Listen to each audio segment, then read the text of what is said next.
Bangsa Indonesia, bangsa yang kaya akan adat, suku, dan budayanya, bangsa yang juga sangat kaya akan flora dan faunanya. Terlebih, bangsa Indonesia memiliki ribuan, bahkan jutaan pulau yang terbentang luas dari Sabang sampai Merauke. Oleh karena itu, bangsa Indonesia juga disebut dengan negara maritim. Alih-alih berbicara tentang bangsa, Republik Indonesia juga memiliki sangat banyak sejarah yang patut kita ketahui. Di sini saya akan mengulas sedikit sejarah singkat tentang delegasi Indonesia dalam sidang Dewan Keamanan Perserikatan Bangsa-Bangsa pada tahun 1947 yang berlangsung pada tanggal 14 Agustus 1947 di New York, Amerika Serikat. Ingin tahu selengkapnya? Ikuti terus video ini. Setelah membahas delegasi pada sidang Dewan Keamanan PBB pada tahun 1947, di sini ada 5 tokoh yang mewakili bangsa Indonesia pada saat sidang keamanan PBB pada tahun 1947. Yang pertama yaitu Kiai Haji Agus Salim. Kiai Haji Agus Salim lahir pada tanggal 8 Oktober 1884. Pada saat lahir, Kiai Haji Agus Salim memiliki nama yaitu Mashhudul Haq. Beliau lahir di Belanda, Kota Gadang atau Kota Gadang, Agam, Sumatera Barat, Hindia Belanda. Pada saat itu, Kiai Haji Agus Salim lahir masih pada masa penjajahan Belanda, jadi masih mengatasnamakan Hindia Belanda. Perkembangannya, Kiai Haji Agus Salim berhasil memimpin tim delegasi Indonesia untuk mendapatkan pengakuan kemerdekaan dari negara-negara Arab seperti Mesir, Suriah, Lebanon, Arab Saudi, dan Yaman.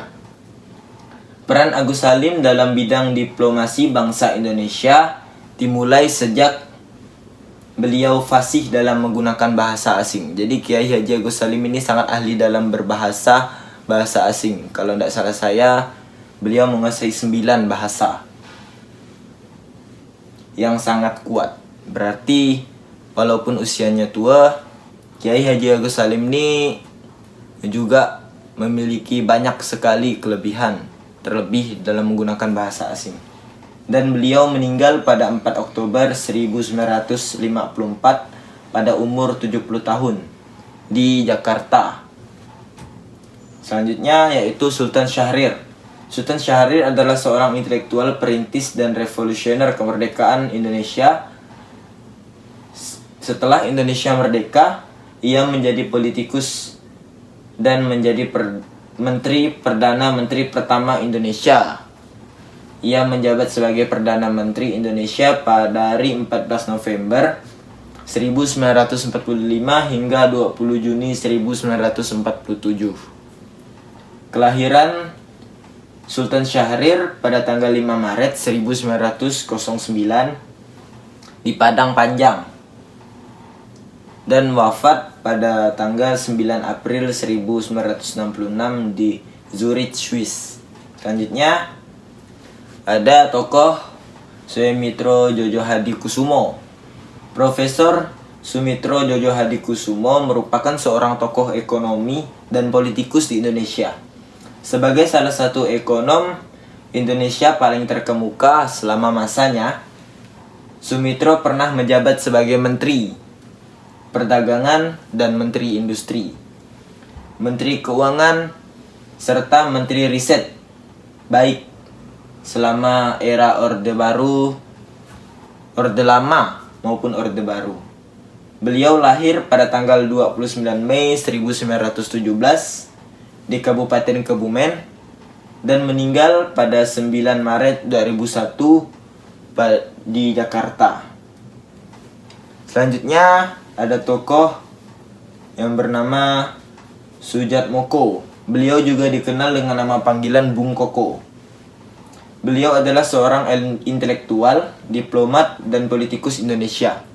Lahir dalam keluarga bangsawan ia belajar di kedokteran di Batavia.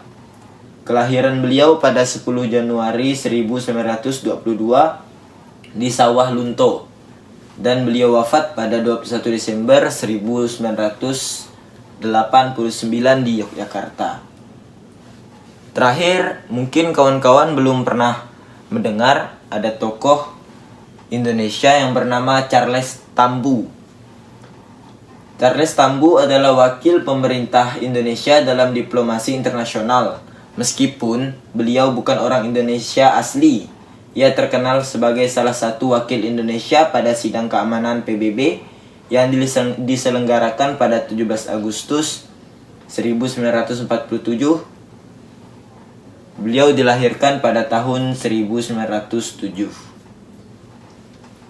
Jadi, dari kelima tokoh tersebut, tokoh yang mana menurut kawan-kawan sangat menarik untuk kita ulas dan kita bahas lagi. Jadi di sini saya akan membahas satu tokoh yang sangat menginspirasi menurut saya. Kita lanjut ke video selanjutnya. Seperti yang sudah kita ulas pada video sebelumnya, terdapat 5 tokoh yang sangat menginspirasi untuk kita pelajari. Sini saya akan mengulas salah satu tokoh yang sangat menarik menurut saya, yaitu Kiai Haji Agus Salim. Cerdas dan kritis, itulah gambaran dari sosok Haji Agus Salim, pejuang dan pahlawan kemerdekaan negara Indonesia. Bahkan kemampuan intelektualnya diakui sejumlah pejabat Belanda dan Inggris. Jadi Kiai Haji Agus Salim ini juga sangat diakui kepintarannya oleh pihak pejabat Belanda dan Inggris. Ketua delegasi Belanda William Sherman dalam buku hariannya Heidelberg van Sermon terang-terangan memuji Agus Salim sebagai orang tua yang jenius. Jadi bahkan ketua delegasi Belanda pun juga memuji kepintaran serta kejeniusan Kiai Haji Agus Salim. Agus Salim seorang yang jenius dalam berbahasa, berbicara, dan menulis dengan sempurna. Paling sedikit dalam 9 bahasa. Ia mempunyai satu kelemahan selama hidupnya, yaitu melarat. Ucapan dikutip dari buku Agus Salim, Diplomat Ulung Perintis Jalan Menuju Dunia Internasional. Lanjut. Yang kedua yaitu Kiai Haji Agus Salim bukan hanya diplomat yang ulung, melainkan juga diplomat pertama merintis jalan Indonesia dengan dunia internasional. Jadi jasa Kiai Haji Agus Salim ini sangat terasa sampai sekarang, yaitu memperjuangkan kedaulatan negara Indonesia. Bahkan wakil presiden pertama kita yaitu Muhammad Hatta menilai Agus Salim sebagai tokoh yang tiada tandingannya dalam bersilat lidah. Jadi Kiai Haji Agus Salim ini sangat jago dalam berargumen. Kecerdasannya terlihat lewat lisan dan tulisan, apalagi ketika ia beradu argumentasi. Bahkan pengakuan kedaulatan Indonesia oleh Mesir, the Secret de Jour, tidak terlepas dari tangan dingin Haji Agus Salim. Karena itulah pengakuan de Jour hanya diplomat ulung, melainkan juga diplomat pertama yang merintis jalan bagi Indonesia dalam hubungan maupun kegiatan-kegiatan dengan dunia internasional. Jadi Kiai Haji Agus Salim ini sangat berguna, sangat berjasa untuk bangsa Indonesia. Hidup sederhana, Agus Salim memegang teguh prinsipnya. Memang meskipun kehidupan Kiai Haji Agus Salim sederhana, tapi di situ justru beliau yang menarik. Dia mencoba memegang teguh prinsipnya. Sebenarnya pendidikan dan kemampuan dia bisa buat hidupnya nyaman jika bekerja untuk pemerintah Hindia Belanda. Tapi ia memilih resistan lantaran sikap kritisnya terhadap kebijakan pemerintah kolonial. Agus Salim kesulitan mencari nafkah. Bahkan saat menemui seorang teman di kantor Belanda, ia mendapat ejekan. Jadi pada saat itu Kiai Haji Agus Salim sangat kontra terhadap pihak kolonial Belanda karena tidak mau ikut serta dan bergabung pada pemerintahan pihak kolonial Belanda. Coba kalau mau bekerja sama Belanda, tentu kau tidak akan seperti sekarang, tak punya apa-apa, ujar teman Kiai Haji Agus Salim. Tak berapa lama datang seorang advisor Belanda. Ketika melihat Haji Salim, ia datang kepadanya memberi hormat dan mengulurkan tangannya. Sesudah advisor Belanda pergi, Agus Salim berkata, "Coba kalau saya bekerja sama Belanda, tentu seperti kau. Melihat majikanmu datang, engkau merasa ketakutan. Meskipun saya tidak bekerja, dia sangat hormat kepada saya." Bisa kita lihat dari kisah tadi bahwa Kiai Haji Agus Salim sangat dihargai dan sangat disegani oleh pihak kolonial Belanda. Yang ketiga yaitu Kiai Haji Agus Salim menguasai 9 bahasa dunia. Agus Salim memiliki kemampuan berbahasa luar biasa. Ia menguasai 9 bahasa, mulai dari bahasa Belanda, bahasa Arab, bahasa Inggris, Jerman, Prancis, Latin, Cina, Jepang, hingga bahasa Turki. Selain itu, dia juga menguasai bahasa daerah seperti Minang, Jawa, Sunda, membuat ia menjadi diplomat dan penerjemah konsulat di Jeddah, Arab. Kepiawaian Agus Salim dalam urusan bahasa memang tak dapat diragukan lagi. Saking jagonya Kiai Haji Agus Salim berbahasa sampai tidak perlu diragukan lagi. Ia juga menerjemahkan beberapa buku asing. Dia pernah memimpin redaksi di beberapa surat kabar dan namanya termasuk dalam panitia 9 dari sebagai perancang hukum dasar. Jadi Kiai Haji Agus Salim ini juga salah satu dari anggota 9 yang merancang hukum dasar di negara Indonesia. Yang keempat yaitu Kiai Haji Agus Salim tidak ingin menyekolahkan anaknya. Pasti kawan-kawan di sini bertanya-tanya kan, kenapa sih Kiai Haji Agus Salim tidak mau menyekolahkan anaknya, padahal Kiai Haji Agus Salim ini adalah seorang yang cerdas dan jenius yang juga memiliki pendidikan yang sangat tinggi. Jadi kita dengar alasannya. Dalam mendidik anak-anaknya di rumah bersama istrinya, pada awal perkawinan, Agus Salim menganjurkan istrinya, Zaitun Nahar, untuk banyak membaca dan belajar. Jadi saran pertama dari Kiai Haji Agus Salim ini kepada istrinya itu untuk banyak membaca dan banyak belajar. Kalau kita punya anak nanti, tak usah kita sekolahkan mereka ke sekolah Belanda. Kita sendiri yang harus mendidik mereka, kata Kiai Haji Agus Salim.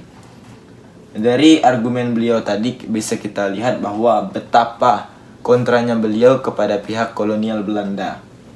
Agus Salim tidak ingin anak-anaknya dicekoki pemikiran dan budaya penjajah. Jadi Kiai Haji Agus Salim ini tidak ingin anaknya juga terjerumus kepada pemikiran-pemikiran kolonial Belanda sebagai penjajah bangsa. Dia menganggap pendidikan saat itu sangat diskriminatif, seperti pemberian nilai rendah bagi pribumi meski kemampuan mereka atau bahkan melebihi orang Belanda.